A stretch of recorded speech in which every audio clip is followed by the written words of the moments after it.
এ দুনিয়ার মুসলমান,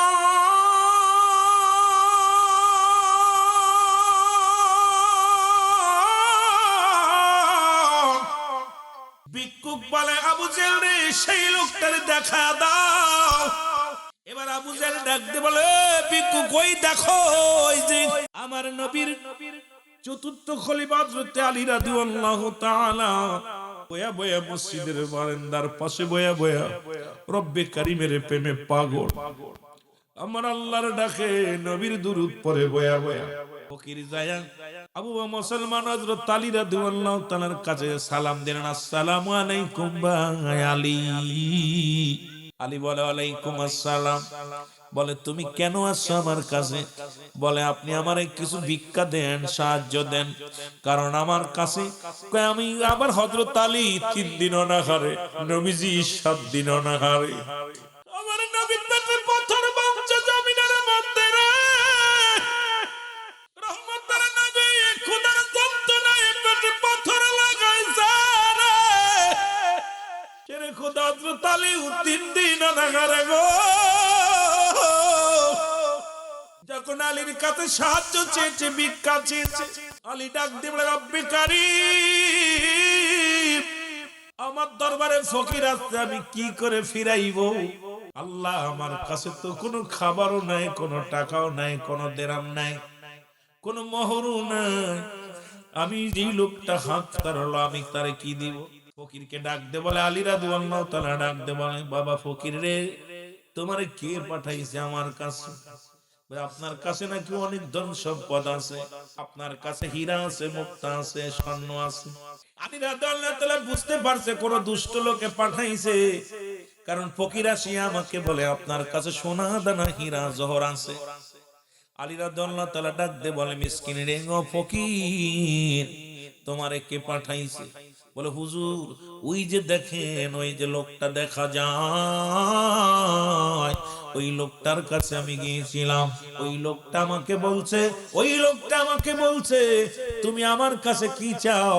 ওই মুহাম্মাদের অনুসারী, মুহাম্মাদুর রাসূলুল্লাহ সাল্লাল্লাহু আলাইহি ওয়াসাল্লামের অনুসারী ওই খের খোদা হযরত আলী বসে আছে, যাও ওর কাছে ধন সম্পদ আছে, ওর কাছে অনেক সম্পদ আছে, টাকা আছে, জহর আছে, সোনা আছে, রূপা আছে, যাও তোমাকে প্রাণ ভরে দিয়া দিবে।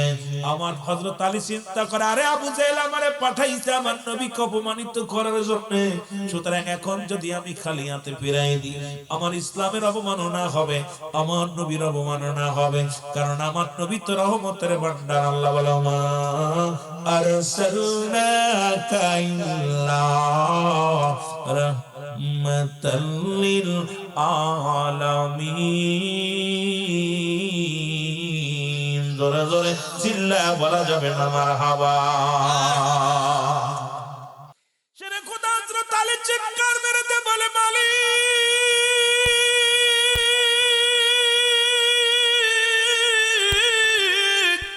এই ফকির লোকটার যদি আমি বিদায় করে দিই রে, এই লোকটা যদি আজকে আমার কাছ থেকে খালি হাতে ফিরে যায়, ইসলামের অবমাননা হবে, আমার নবীজির অবমাননা হবে না। না, আবু জেহেল আমার নবীর অপমানিত করবে, মেনে নিব না। উনি এক মুষ্টি মাটি হাতের মধ্যে নিলেন, জোরে জোরে বলা যাবে না মারহাবা। এই বালু নিলেন, এক মুষ্টি বালু নিলেন, এই বালুর মধ্যে ছোট্ট ছোট্ট পাথর নিলেন, এক মুষ্টি পাথর উঠায় কয় ফকির রে তুমি তোমার রুমাল খানা পাতো। ফকির কয় কেন রুমাল পাতো? কয় আমি তোমার উপহার দিব, তোমার অনেকগুলো উপহার দিব। তুমি আমার কাছে আসছো সোনার উপহার নেওয়ার জন্য, আমার কাছে আসছো হীরা মুক্তা নেওয়ার জন্য, তুমি আসছো তোমার পাঠাইছে আবু জেহেল, তুমি কেমনে নিবা? তোমার পাতিল পাতো।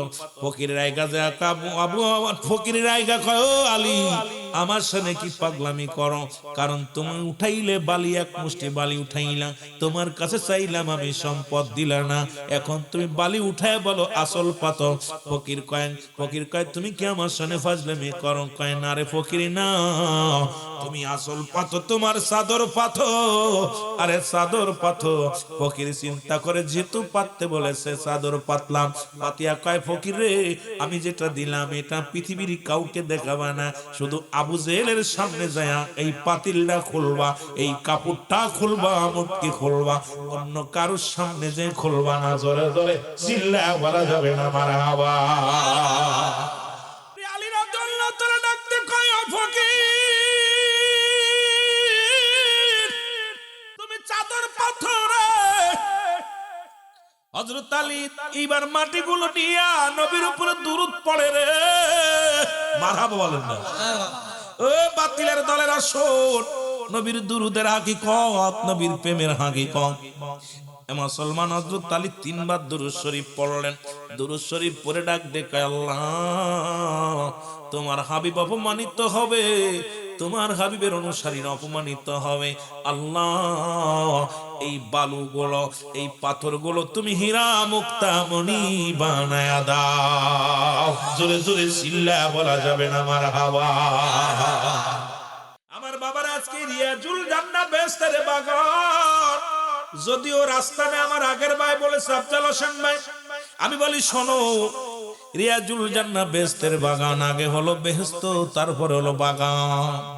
এই জান্নাতের বাগানের বড় দাম। এই বাগানে নবীর আশিকরা জানের কত দাম, নবীর প্রেমিকেরা জানে কত দাম, এই দুনিয়ার মানুষ বুঝবে না।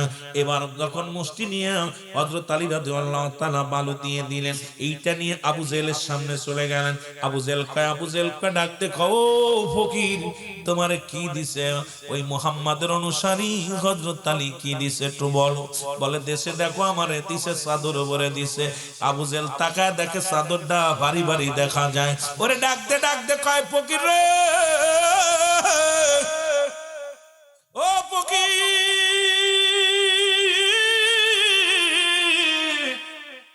তোমার চাদরের মধ্যে ভারী ভারী লাগে, কারণ এর মধ্যে কি আনছো আর কি বাতিব, কারণ মুহাম্মদ 7 দিন অনাহারে রে, আলী রাদিয়াল্লাহু তাআলা 3 দিন অনাহারে।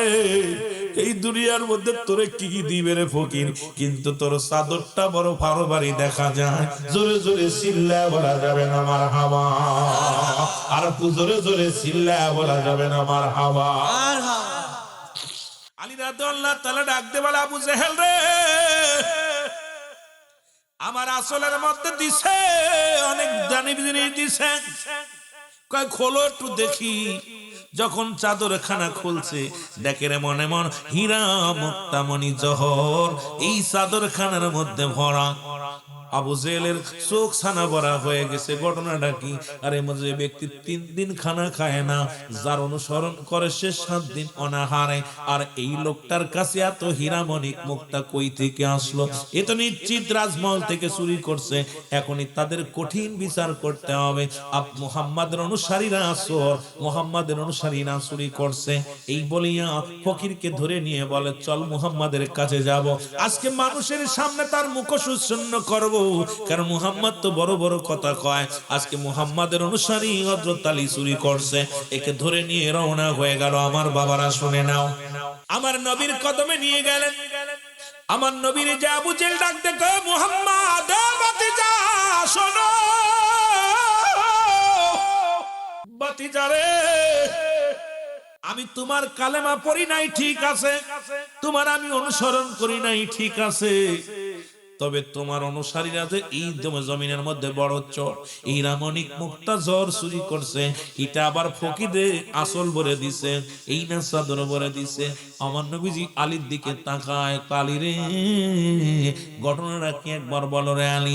আলী বলি ইয়া রাসূলুল্লাহ ইয়া হাবিবাল্লাহ, কোন ঘটনা না নবী গো, আমার নবী কালী রে সত্য সন্ন করো।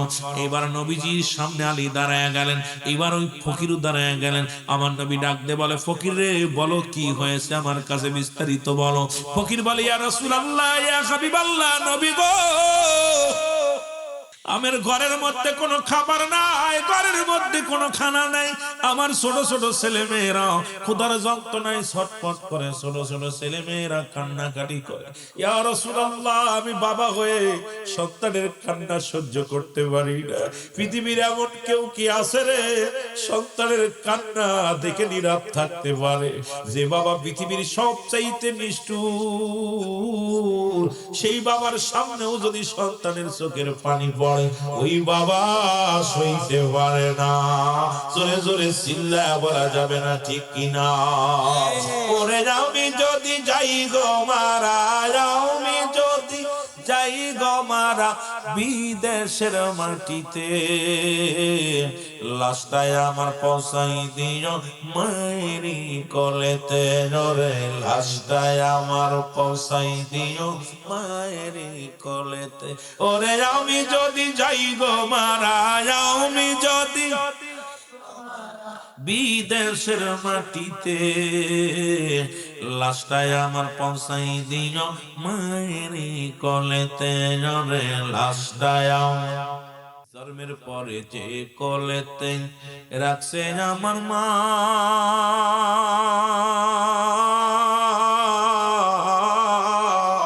সেই মারে না দেখাইয়া গ্রামবাসীরে আমায় দাফন দিও না, আমায় দাফন দিও না। জন্মের পরে যে কোলেতে রাখছে আমার মা,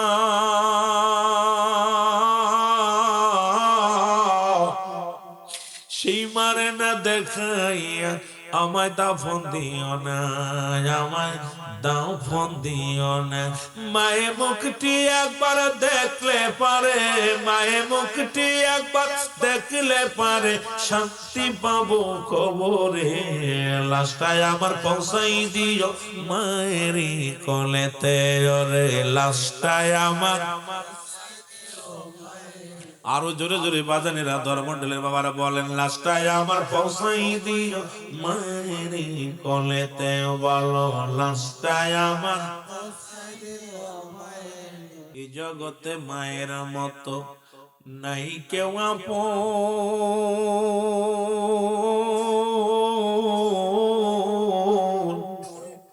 সেই মাকে না দেখাইয়া ও ভাই দিশনা রে দাফন, আমার দিশনা রে দাফন। এই জগতে বাবার মতো নাই কেউ আপন,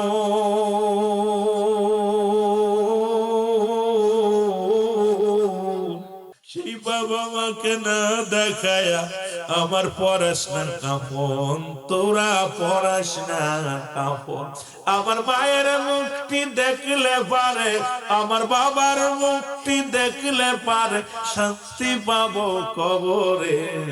লাশটাই আমার পৌঁছাই দিও মায়েরি কোলেতে। রে লাশটাই আমার।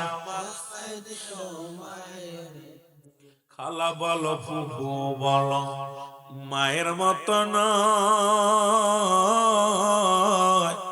তুমি চাচা বলো মামায় বলো, তোমার চাচা বলো মামায় বলো, তোমার বাবার মতো নয়।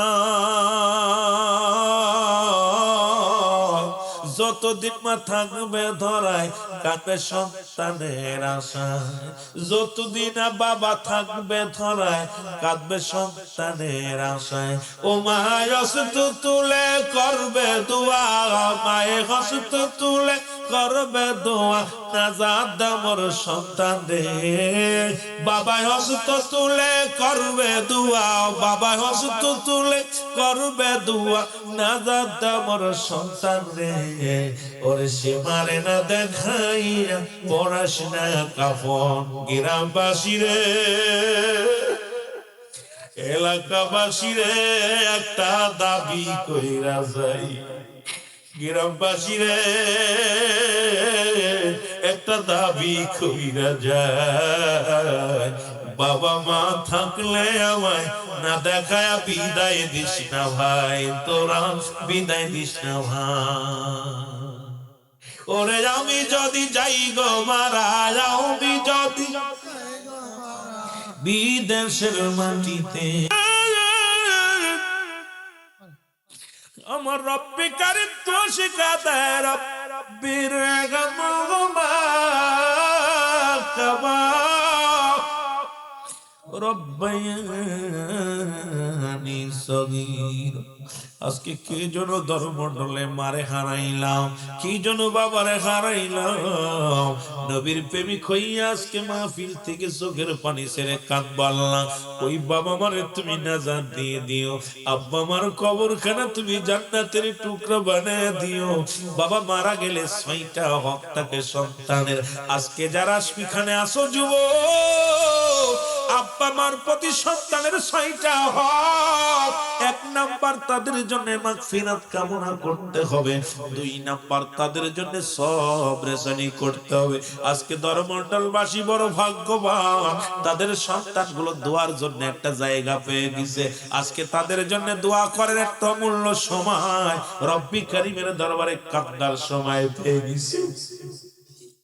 3 নাম্বার মুসলমান শোনো, 3 নাম্বার তাদের আত্মীয়-স্বজনের সঙ্গে ভালো ব্যবহার করা, মুসলমান তাদের সাহায্য সহযোগিতা করা।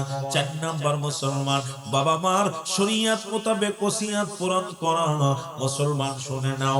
5 নাম্বার হলো পৃথিবীর মধ্যে যদি দিনা পাওনা থাকে আব্বা মা সেটা পরিশোধ করা। 6 নাম্বার হলো বাবা মায়ের সময় করে কবরটা জিয়ারত করা। এমনও তো হতে পারে বছরে একদিন দাঁড়াও নাই আব্বার কবরের পাশে, এমনও তো হতে পারে দাঁড়াও নাই বছরে একদিন মার কবরের পাশে। আজকে মাহফিলের ওসিলায় একটু চোখের পানি ছেড়ে কাঁদতে পারবা রব্বি কারীম। আমাদের হাতের ওসিলায় রে, মাহফিলের ওসিলায় আব্বা মার গুনাহ মাফ করে দাও। জোরে জোরে বলেন আল্লাহু আকবার। আর একটু জোরে জোরে চিল্লায় বল আল্লাহু আকবার। বন্ধুগণ আমার যে কথা বলতেছিলাম দিলের কান্ডা লাগা শোনো। নবীজি বলেন মো ফকির আসল ইতিহাসটা বলো হুজুর, আমার যখন আবু জেহেলের কাছে আমি সাহায্যের জন্য গেলাম, আমার ছোট ছোট বাচ্চাগুলো কাঁদতেছিল। আমার বাবারে আমার আব্দুল্লাহ ইবনে মুবারক কোথায় রাখবেন, ওয়াজ মনে রাখবেন বাবা, ভুলে গেলে আপনাদের লস হবে। আব্দুল্লাহ ইবনে মুবারক প্রতি বছর মদিনায় হজ করতে যাইতো, প্রতি বছর মক্কা মদিনায় হজ করতে যাইতো। এই আব্দুল্লাহ ইবনে মুবারক এবার মদিনায় যাওয়ার জন্য মালামাল গুছায়, টাকা পয়সা গুছায় মদিনার দিকে রওনা হয়ে গেছে। আমার আব্বারা দিলের কান্ডা লাগায় শোনো। এমন সময় ছোট বাচ্চা কাঁদতে, আর কাব্বা যাও আপনি কই যান? কই মদিনায় যায়। কাব্বা আমার গোশত পরাণে চাইছে, আমারে তুমি গোশত খাইতে দাও, আমাকে তুমি গোশত দাও। আরে আব্দুল্লাহ ইবনে মুবারক ডাকতে বলে বাজার তুমি এমন সময় গোশতর দাবি করো কেন? কয় বাবা গো, প্রতিবেশী যখন আমি মক্তব থেকে আসতেছিলাম দেখি ওই বাড়ির পাশে গোশত পাকাইতেছে, এত সুন্দর ঘিরান, এই গোশতের ঘিরানে আমি পাগল হয়ে গেছি। আব্বা জান, ও আমার আব্বা জান, আমাকে তুমি গরুর গোশতের ব্যবস্থা করে দাও। জোরে জোরে চিল্লায় বলা যাবে না আল্লাহু আকবার। আব্দুল্লাহ ইবনে মুবারক বলে বাবারে দাঁড়াও। উনি রওনাতে চলে গেলেন। সালামটা আসসালামু আলাইকুম আহলাল বাইত, আসসালামু আলাইকুম আহলাল বাইত। ওয়ালাইকুম আসসালাম। কে বলে? আমি আব্দুল্লাহ ইবনে মুবারক। আমার বাবারা খুব খেয়াল করবেন আলোচনাটা। বলে আমি আব্দুল্লাহ ইবনে মুবারক। বলে বাবারে আমার আপনার বাড়ি থেকে গরুর গোশত আনছেন? বলে হ্যাঁ। আপনি কি গোশত পাকাইছেন? বলে হ্যাঁ। আপনি আমার ছেলে আইছিলেন? বলে হ্যাঁ। আমার ছেলেরে কেন গোশত দেন নাই? কয় না দেই নাই। আপনি কি কোরআন পড়েন না? প্রতিবেশীর হক আল্লাহ বলছে যারা ব্যবহার করছে, প্রতিবেশীর হক বিষয়ে যারা ব্যবহার করছে। আজকে কত ধনী তোমরা, মোটা খাও মোটা ঘুমাও, আজকে শীতের মধ্যে কম্বল মুড়ি দিয়ে ঘুমাও, তোমার প্রতিবেশী না খেয়ে আছে, তোমার প্রতিবেশীর গায়ে চাদর নাই, কিয়ামতের ময়দানে নিজের চামড়া কেটে দিয়াও ঋণ শোধ করতে পারবা না। এর প্রতিবেশীর হক আদায় করার জন্য আমার রব্বুল আলামিন কোরআনের ভিতরে একাধিকবার ব্যবহার করছে, যারা ব্যবহার করছে, যারা যারা বিচার হবে কিয়ামতের ময়দানে।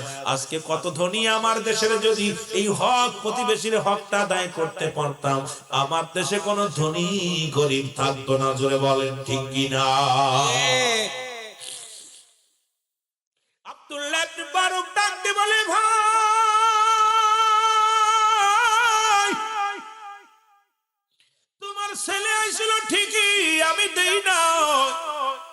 বলে তুমি কেন দিলা না, কেন জবাব আমি দিতে পারবো না। বলে শোনো আব্দুল্লাহ ইবনে মুবারক রে, আমার বাড়িতে আজ 5টা দিন চুলায় আগুন জ্বলে না রে, 5টা দিন অতিবাহিত হয়ে গেল। আমার ছোট ছোট বালক সন্তানেরা ক্ষুধার যন্ত্রণায় কাঁদে। ডাক দে বলে আম্মু খাবার দাও, খাবার দিতে পারি না। আমি বাবা হইয়া সন্তানের কান্না সহ্য করতে পারি না। সন্তানেরা এসে কাঁদে বলে বাবা আর তো পারি না, আজ 5টা দিন অনাহারে,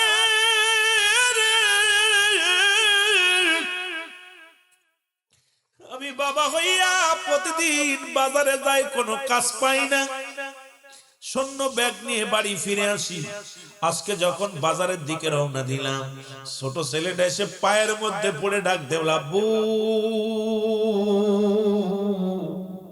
ও আমার আব্বু, আর উঠতে পারি না, কথা বলতে পারি না রে আব্বু, আজকে যদি আমাদের খাবার ব্যবস্থা না করেন নির্ঘাত মারা যাবো রে আমার আব্বু। আব্বু রে, আমি মনে হয় আর বাঁচবো না, আমার খাবারের ব্যবস্থা করো গো আমার আব্বু। ডাকতে বলে আব্দুল্লাহ ইবনে মুবারক, আমি কাজের সন্ধানে বাইর হইলাম, কেউ আমার একটা কাজ দেয় নাই রে, কেউ আমার কাজ দেয় নাই, সবাই দূর দূর করে তাড়ায় দিল। যখন বিকেল হয়ে গেল, ওই ব্যাগটা নিয়ে আমি বাড়ির দিকে রওনা দিলাম। আমার সন্তানের কান্না আমার হৃদয়ের ভিতরে লাগতেছিল রে মুবারক। আমার মাসুম বাচ্চা ডাক দে বলে আব্বু আর মনে হয় বাঁচবো না, খোদার যন্ত্রণা সহ্য করতে পারি না, একটু দয়া করে মায়া করে আব্বু খাবার ব্যবস্থা করে দাও। এরে মোবারক, আমি যখন আসতেছিলাম আমার এই সন্তানের কান্না বারবার আমার হৃদয়টাকে পুড়াইতেছিল রে। আমি কেমন বাবা, সন্তানের আহার জোগাড় করতে পারি না, এইটা ভাবতে ভাবতে যখন আসতেছিলাম হঠাৎ দেখি একটা গরু মরা পড়ে আছে। ওই গরুটার কুকুর শেল খেদা দিয়া গরুর দাপনা থেকে কিছু গোস্ত কেটে আনছি, এটা আমি রান্না করে আমার সন্তানের দিছি। ও মুবারক, তুমি ধনী মানুষ, তোমার সন্তানের এই জন্য দিই নাই, মরা গরুর গোস্ত আমি তোমার সন্তানের দিই নাই, আমার সন্তানদের খাওয়াইছি। এরে মুবারক, আমি কি অন্যায় করেছি? ডাকতে বলে মুবারক, ডাকতে বলে ভাই আমারে তুমি ক্ষমা করে দিও, আমি এতবার আজ করেছি,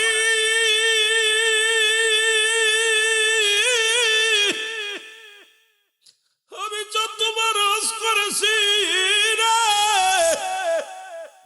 আমার রব্বে কারীম যদি আমার ক্ষমা না করে, প্রতিবেশীর হক আদায় না করে যদি আমি কবরে যাই, আমার জাহান্নাম ছাড়া কোনো গতি নাই। আজকে বাংলাদেশে কত ধনী, কত মাছ গোস্ত দিয়া খায়, এমন গরিব আছে রে, ওই বছরে একটু কুরবানির ঈদ আসলে একটু গোস্ত করাতে হয়, এটাও বন্ধ হয়ে গেছে ফ্রিজ আসার কারণে। ধনীরা গরুগুলো মোষগুলো জবাই করে লোড দিয়া ফ্রিজ ভরে রেখে দেয়, গরিবের হকটাও নষ্ট করেছে। যারা বলেন ঠিক কিনা?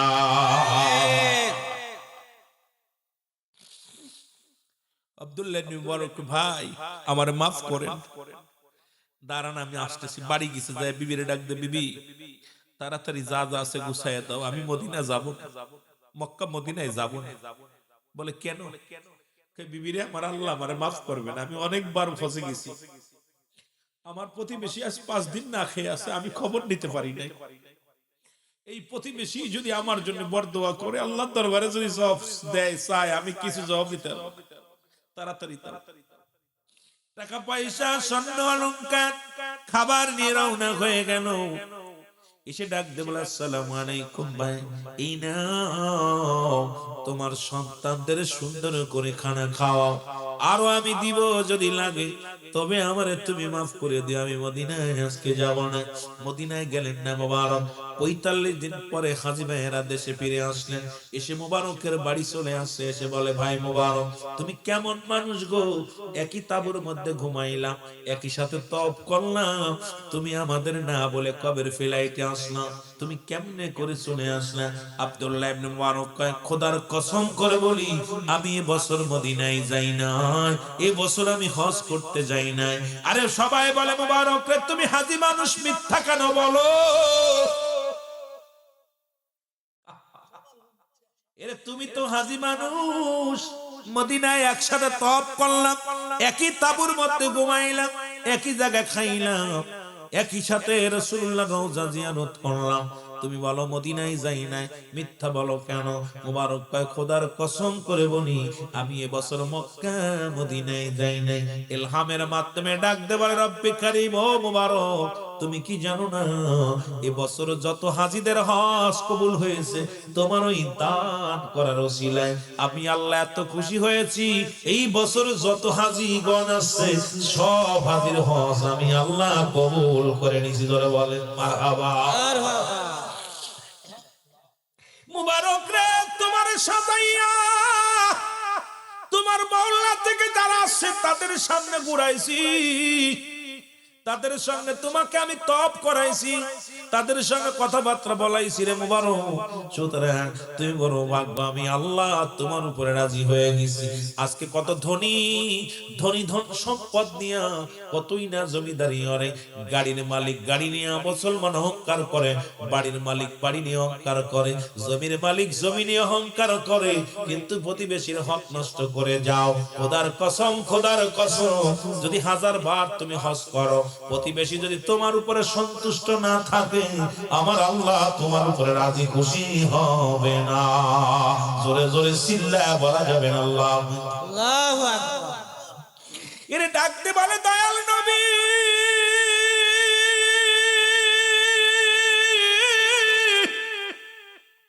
ও মায়ের নবী, আমি সন্তানের কান্না সহ্য করতে পারি না রে, ওই সন্তানের কান্না সহ্য করতে পারি না। ভিক্ষা চাওয়ার জন্য আবু জেহেলের কাছে আসলাম। আবু জেহেল আমারে পাঠায়া দিল আপনার অনুসারী হযরত আলী রাদিয়াল্লাহু তাআলার কাছে। মনে আছে? জোরে বলেন আছে কিনা? হুজুর আমি যখন আলী রাদিয়াল্লাহু তাআলার কাছে আসলাম, সালাম বিনিময় করলাম, আসসালামু আলাইকুম। ওয়া আলাইকুম আসসালাম। ও ভাই আলী, আপনার কাছে নাকি ধন সম্পদ আছে? কারণ আবু জেহেল বলছে ওনার কাছে হীরা মুক্তা মণি আছে। তখন আমি চাইলাম, দেখলাম হযরত আলী উপর দিকে তাকায়া চোখ দিয়া পানি ছেড়ে দিছে, ছেড়ে দিয়ে আমার সামনে এক মুষ্টি বালি দিছে, এই মাটি মতো আমার নিয়া এইটা আমার চাদরের মধ্যে দিয়ে দিছে।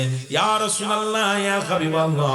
এরপরে হুজুর গো আমি যখন খুললাম আবু জেহেলের সামনে, ওই বালি মাটি গুলো দেখলাম হীরা মুক্তা জোহর হয়ে গেছে। ধরে বলেন মারহাবা। এত তালি বলে, ইয়া রাসূলুল্লাহ, ইয়া হাবিবাল্লাহ, খোদার কসম উনাকে দেওয়ার মতো আমার কিছু নাই নবী গো। আমি এক মুষ্টি বালি নিয়ে আপনার ইজ্জতের দিক তাকাইয়া চিন্তা করলাম আমার নবীর ইজ্জত, আমার নবীর শান, আমার নবীর ইজ্জতের দিক তাকাইয়া আল্লাহ রাব্বুল আলামিনকে ডাক দিয়ে বলেছিলাম, আল্লাহ আমার হাবিবের ইজ্জত যদি নষ্ট হয়ে যায়, এই বেটাটা হীরামণি মুক্তা নেওয়ার জন্য আমার কাছে আসছে, আমি যদি তারে দিতে না পারি আমার নবীর অনুসারী আমি আমার নবীরে গালি দিবে, নবীরে কষ্ট দিবে। আমার নবীর দুরূদ শরীফ পড়ে আমি একটা ফুক মারিয়া ইয়া রাসূলুল্লাহ, তখন ওনার ওই পাতিলে ওনার ওই কিসের মধ্যে চাদরের মধ্যে দিয়ে দিলাম। নবী গো ওখানে কি হয়েছে আমি জানি না, খোদার কসম করে বলি নবী গো ওই বালু যে হীরা মুক্তা হয়েছে আমি কিছু বলতে পারি না। এরে আমার নবী যখন বললেন, বলা পরে এবার ওই ফকির বলে, আবু জেহেল আমি জানতাম তোমার নবী যে আবু জেহেল কয়, এখন দেখি তুমি আসলে আবু জেহেল, কারণ তুমি তো আসলে মূর্খর পিতা। কারণ তোমাকে আবুল হেকাম বলে, হ্যাঁ বলে হেকাম বলা যাবে না। আমার সামনে নবীজির দুরূদ পড়ে বালু দিয়ে সেটা থেকে হীরা মুক্তা মণি হয়ে গেছে। তুমি এটা বিশ্বাস করো না আমার নবীরে জাদুকার কও, তুমি আলীরে জাদুকার কও, কারণ তোমার মতো ভণ্ড প্রতারক এই পৃথিবীর মধ্যে আর কেউ নাই। নবীজির সঙ্গে সঙ্গে ফকির ডাক দে বলে, ইয়া রাসূলুল্লাহ, ইয়া হাবিবাল্লাহ, আপনি আমাকে কালেমা পড়ায়া দেন, আমি মুসলমান হয়ে যাব। আবু জেহেল কয়, এত বড় জাদুকার মাটির মধ্যে জাদু লাগাইয়া এই পৃথিবীর মধ্যে স্বর্ণ অলংকার বানায় ফেলেছে, এত বড় জাদুকার আর জমিনের মধ্যে নাই। ফকির কালেমা পড়ে লা ইলাহা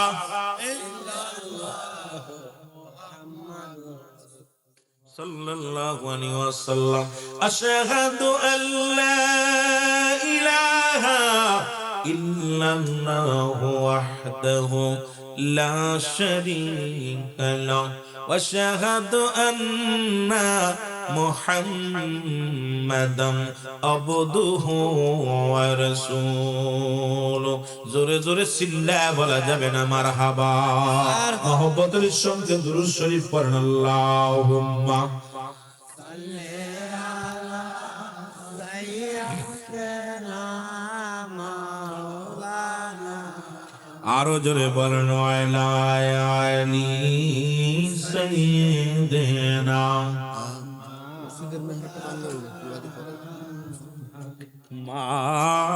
মাদাল্লাহুম্মা।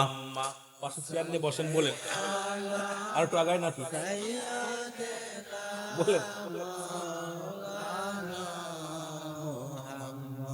ওরে আজ না হয় কাল তুমি যাইবা কবরে, যাবার বেলায় দেখবে চেয়ে গো তোমার ছবি রইল পড়ে, যাবার বেলায় দেখবে চেয়ে। আরো জোরে বলেন, আজ না হয় কাল তুমি আজ যাইবা কবরে, যাবার বেলা দেখবে চেয়ে গো তোমার ছবি রইল পড়ে, যাবার বেলায় দেখবে। ঘর করলাও বাড়ি করলাও, ঘর করলাও বাড়ি করলাও, সবই যাইবা সেরে, যেদিন আজরাইলে ধরা দিবে রে। ও ভাই যেদিন আজরাইলে ধরা দিবে রে। ও ভাই আজ না হয় কাল তুমি আজ না হয় ভোরে, যাবার বেলায় দেখবে চেয়ে গো তোমার ছবি রইল।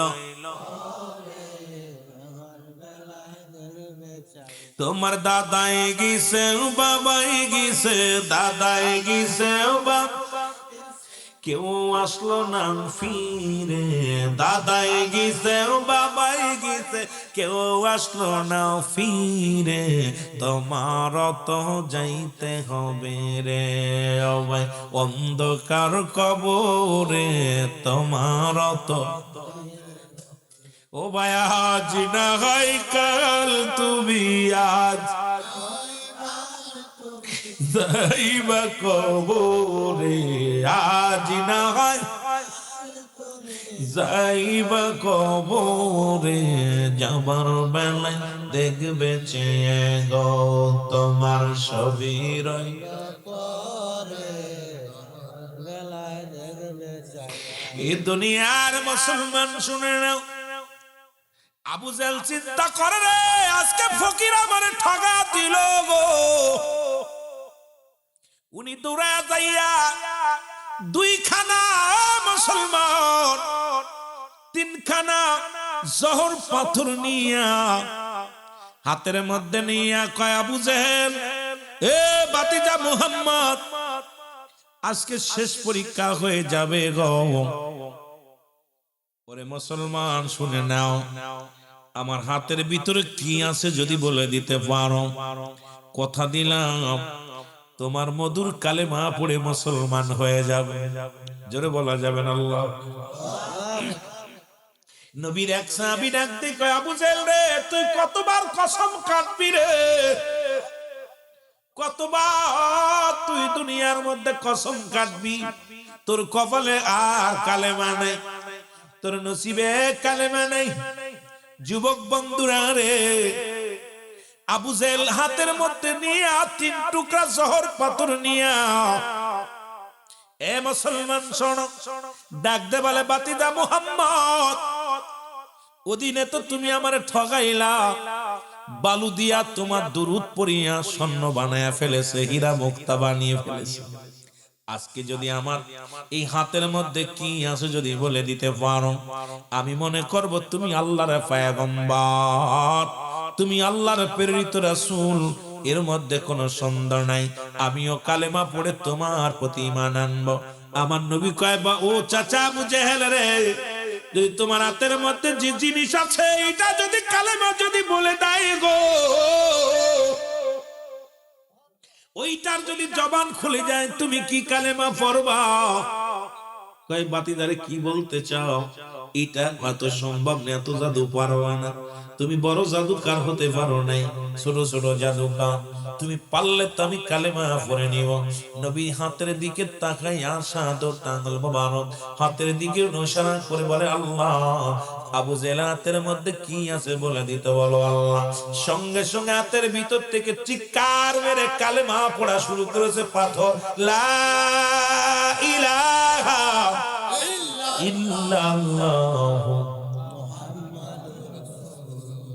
সাল্লাল্লাহু আলাইহি ওয়াসাল্লাম।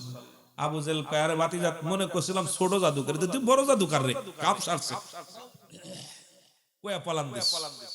এবার বাড়ি যায় রাগে আর ফুলতেছে, ফকিরদের ঠগাইলো, সাহাবীদের ঠগাইলো, ও নিজে ঠগাইলো কেমনে? বাড়ির সামনে রাসূলুল্লাহ মসজিদে যাইতেন, মসজিদের সামনে বিশাল এক কূপ কাটলেন, খনন করে গাছপালা নিয়ে রাইখা দিয়েছে, একদম সামনে রাসূলকে গর্তের ভিতর ফেলে মারবে। আমার নবীর জন্য একটা কূপ বানাইলেন, কূপ বানায় আবু জেহেল খুব আনন্দে আছে রে, কারণ এই পথ দিয়ে রাসূলুল্লাহ মদিনা মনোয়ারার এই পথ দিয়া আল্লাহর ঘর মসজিদে যায়, কূপে ফেলাইয়া মারবো। বিশাল একটা কূপ বানানো হলো। রাসূল যখন সামনে গেলেন, জিবরিল আমিন তার 600 পাখা কূপের সামনে ধরলেন। সুবহানাল্লাহ। জিবরিল আমিনকে দেখে নবীজিকে সালাম দা, আসসালামু আলাইকুম হুজুর। নবী বলেন, আলাইকুম আসসালাম। কয় জিবরিল রে, তুমি এত সকালে কেন? কয় হুজুর, আপনার সামনে বিপদ, কারণ এই দেখেন বিশাল কূপ খনন করেছে আবু জেহেল আপনাকে মারার জন্য। আমি আমার নূরের 600 পাখা এই জায়গা ধরে নিছি নবী গো, পাখার উপর দিয়ে আপনি অতিক্রম করে চলে যান। জিবরিল আমিন নূরের 600 পাখা বিছা দিছে কূপের উপর রে, রাসূলুল্লাহ পার হয়ে গেল। জোরে জোরে চিল্লায় বলো মারহাবা, মারহাবা। আবু জেহেল সকালবেলা ঘুম থেকে উঠে চিন্তা করে, মুহাম্মদ তো খাদের মধ্যে নিশ্চিত পড়েছে।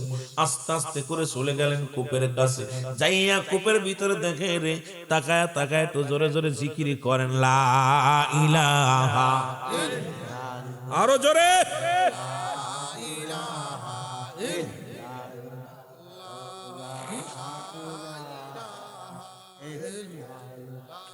আরো জোরে, লা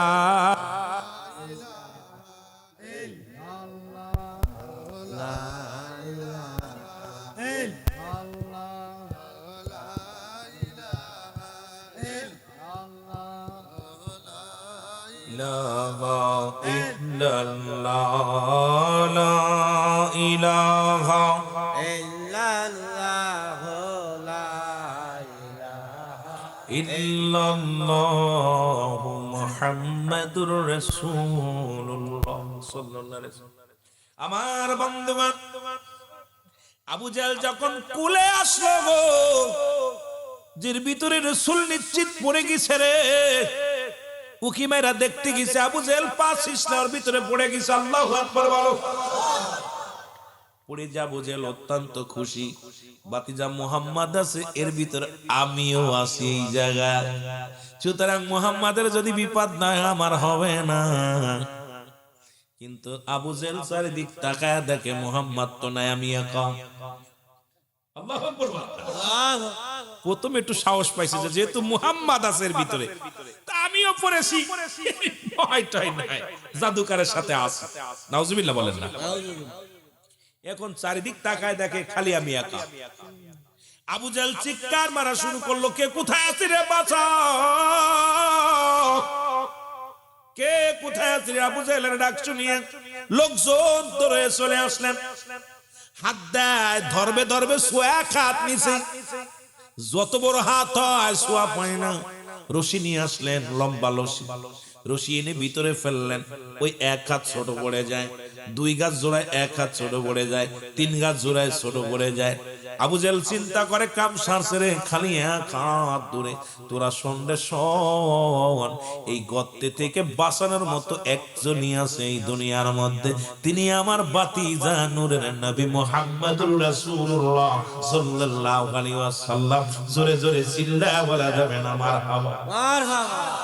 বন্ধ করছে কি দেখছি, বিশ্বাস করছে, কয় রশি আতিস না রে, রশি দিস না, রশিতে কাজ হবে না। যেখানে পড়ছি এখান থেকে একমাত্র বাঁচানোর পথ হলো আমার বাতিজা মুহাম্মদকে ডেকে নিয়ে তোরা যা। লোকজন দৌড়ায় গেছে নবীজির কাছে। নবীজি তো আল্লাহ আসলে বাইয়ানাত, উত্তম ব্যবহার, উত্তম আখলাক আমার নবী। নবীজি যে কেমন মানব! নবী এমনি বলেন হায়াতি খায়রুল লাকুম, আমার হায়াতের জিন্দেগিটা উম্মতের জন্য কল্যাণ স্বরূপ। আমার রাসূলকে কত কষ্ট দিছে আমার নবীজি, তায়েফের ময়দানে কত মার খেয়েছে। আমার রাসূলুল্লাহ কোনদিন অভিশাপ দেন নাই। নবীর গায়ে পাথর মারছে, রক্ত ঝরছে, ছেলেরা হাসাহাসি করছে। নবীজি বলে তোরা মারিস না আমারে, এই তোমারে মারলে শান্তি লাগে, ভালো লাগে, যদি ভালো লাগে তোরা ছোট পাথর মার, বড়গুলো মারিস না, কারণ বড়গুলো মারলে আমি নবী খুব কষ্ট পাই, তোরা ছোটগুলো মার। বালকেরা ছোট ছোট পাথর ছুঁড়ে রাসূলুল্লাহর গায়ের মধ্যে মারছে। আমার নবীজি চোখের পানি ছেড়ে কাঁদছে আর বলছে, আল্লাহ আমি তো আর পারতেছি না, আমাকে শক্তি দাও, ধৈর্য ধারণ করার শক্তি দাও। জিবরিল আমিন এসে কয়, নবীজি গো আপনার গায়ে পাথর মারছে, আল্লাহ সইতে পারে না, আপনি খালি হুকুম দেন তায়েফবাসীকে তছনছ করে দিব। আমার নবী কয়, না ওদেরকে শেষ করে দিলে আমি দিনের দাওয়াত দিব কারে? এত লাঞ্ছ, এত কষ্ট আমার নবীরে দিছে। আমার রাসূল কোনদিন অভিশাপ দেন নাই, আমার নবীজি কোনদিন এদেরকে এই অত্যাচারে নবীজি আমার ধৈর্য ধারণ করছে আর বলতে, আল্লাহ তুমি আমাকে ধৈর্য দাও। জোরে বলেন না মারহাবা। আমার নবী দৌড়ে আসলেন, রাহমতের নবী দৌড়ে এসে দেখে আবু জাহেল গর্তের মধ্যে পড়ে, হাত দেখায়। নবীজি হাতটা বাড়ায় দিলেন, কয় চাচা গো হাতটা দাও। রাসূলুল্লাহ যখন হাতটা দিলেন, হাত দিয়ে আবু জাহেলকে টান দিয়ে উঠাইলেন। যেখানে বিশাল 100-200 হাত, রশিতে আবু জাহেলের নাগল পায় না। যত বড় রশি দেয় শর্ট পড়ে যায় এক হাত, যত বড় রশি দেয় শর্ট পড়ে যায় এক হাত, যত বড় রশি দেয় শর্ট পড়ে যায় এক হাত। কিন্তু আমার নবীজি যখন কূপের সামনে দাঁড়াইয়া, গর্তের সামনে দাঁড়ায় হাতটা বাড়ায়া দিয়েছে, আবু জাহেল রাসূলুল্লাহর হাতটা ধরে উঠে আসছে। আমার নবী কয়, চাচা গো এখনো সময় আছে, তুমি কালেমা পড়ে নাও। কয় আবু জাহেল ডাকতে, কয় মুহাম্মদ তুমি মনে করছো আমাকে উঠাইয়া জাদুগিরি, বড় জাদুগিরি হয়েছ? কারণ তুমি মনে রেখো আমিও কালেমা পড়তাম না, কারণ তুমি বড় জাদুকর, এই মক্কা মদিনার বড় জাদুকর। যেখানে 100 হাত তড়িতে নাগল পায় না, যেখানে আমাকে রশিতে ছোঁয়া পায় না, সেখানে তুমি আমার হাত উঠাইলা, তার মানে আর বুঝতে বাকি নেই তুমি মক্কা মদিনার শ্রেষ্ঠ জাদুকর। জোরে জোরে চিল্লায়া বলা যাবে না নাউজুবিল্লাহ। কত বড় বদ, কত বড় বদ! রাসূলুল্লাহ চন্দ্রকে দ্বিখণ্ডিত করে ফেলেছে, সূর্যকে সঙ্গে সঙ্গে চন্দ্র দ্বিখণ্ডিত হয়ে গেছে। আমার বাবারা, আমার রাসূল পাক সাল্লাল্লাহু আলাইহি সাল্লাম হারেসা নামে এক গুইসাপ, যিনি মানুষ ছিল, মানুষকে পুরায়া ছাই বানাইছে, ছাই থেকে গুইসাপ হইছে। সেই গুইসাপ আমার রাসূলের আঙ্গুলের ছোঁয়া আবার মানুষ হয়েছে, কথা বলছে। মারহাবা বলেন, আরো জোরে বলেন না মারহাবা। কিন্তু এই আবু জাহেলের গোষ্ঠীরা বোঝে নাই, আমরা সুন্নিরা নবী নবী বলে পাগল হই, আর ওরা আমাদেরকে উপহাস করে যে আমরা বেদাতি, আমরা নাজায়েজ, আমরা এটা করি ওটা করি। আসলে আমাদের আপনাদের কপাল মন্দ, কারণ এই দুনিয়ার মধ্যে আমার নবী প্রেম। নবী বলেন মায়াতি খায়রুল লাকুম, আমার নবী বলেন ওয়াফাতি খায়রুল লাকুম। আমার নবী দুনিয়া উম্মতের কল্যাণের জন্য আবার দুনিয়া থেকে বিদায় নিছে কল্যাণের জন্য জোরে বলেন মারহাবা। মদিনা যাইতে পারলাম না, মদিনা না, মদিনা যাইতে পারলাম না, মদিনা আমি অসহায় তাই এত দূরে রই, আমি অসহায় তাই এত দূরে রই, শুধুই সালাম জানাই, বলো শুধুই সালাম জানাই, মদিনা ও মদিনা দেখতে পারলাম না, বলো মদিনা যাইতে পারলাম না, মদিনা মদিনার নাম কত মধু,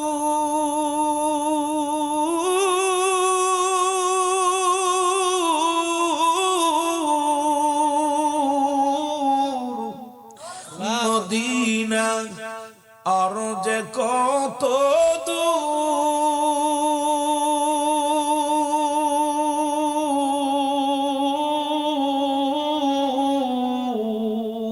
ওই মদিনার পথের ধুলি, ওই মদিনার মাখতে পারলাম না, মদিনা মারহাবা বলো না, মদিনা দেখতে পারলাম না, মদিনা আল্লাহ আল্লাহ, মদিনা আমি অসহায় তাই এত দূরে রই, বলো অসহায় তাই দূর থেকে সালাম জানাই, বলো দূর থেকে সালাম জানাই, মদিনা মদিনা দেখতে পারলাম না, মদিনা যাইতে পারলাম না, মদিনা মদিনা নাম কত সুন্দর,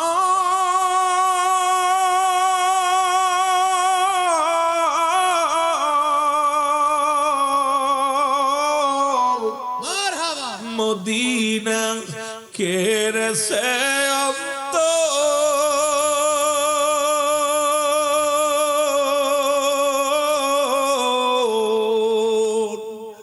এই ধর্মমণ্ডলবাসীর মনের আশা,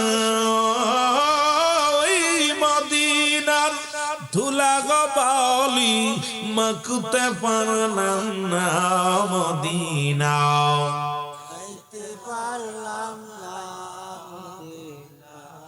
দেখতে পারলাম না, মদিনা যাইতে পারলাম না, মদিনা এসেছেন যত নবী সকলের ইমাম, সালাম তোমায় গো নবী, হাজারো সালাম নবী, সালাম আলাইকা ইয়া রাসূল, সালাম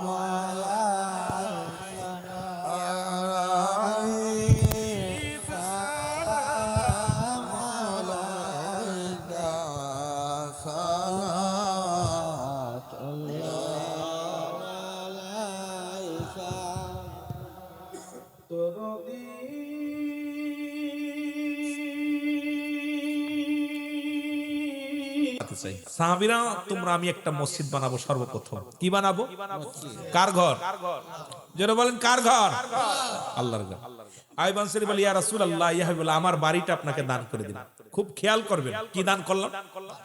বাড়িটা। নবী বলছে তোমার তো একখানা বাড়ি, আর এই বাড়িতে আমাদের আশ্রয় দিচ্ছ, বাড়ি দান করলো, ইয়া রাসূলুল্লাহ ইয়া হাবিবাল্লাহ, এই আমার এই বাড়ির মধ্যে মসজিদ হবে, আল্লাহর ঘর হবে। আমার আসল বাড়ি তো কবর, এটা আমার সানি বাড়ি। শুনছেন নি, এটা কি বাড়ি? সানি বাড়ি। আসল বাড়ি আমার কবর। নবীজি আনসারীর মুখের দিকে তাকায় বলে, আনসারী তোমার এক টুকরা এই জমিটা, এটা সম্বল তুমি আমার দিয়ে দিলা? ইয়া রাসূলুল্লাহ আপনাকে দিনে আমি আল্লাহরে দিছি। কারে দিছি? জোরে বলেন কারে? এই মসজিদটা বানানোর জন্য আইয়ুব আনসারী তার বাড়িটা দান করলেন। আমার রাসূলুল্লাহ আনসারীর মুখের দিকে তাকায়া ফেলফেলায়া তাকায় রইছে।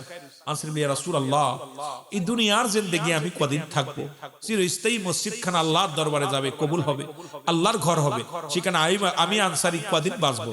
এই দুনিয়াটা আমার ক্ষণস্থায়ী, চিরস্থায়ী আমার কবর, সুতরাং আমার বাড়িটা তো কবর, আসলে বাড়িটা আমার না।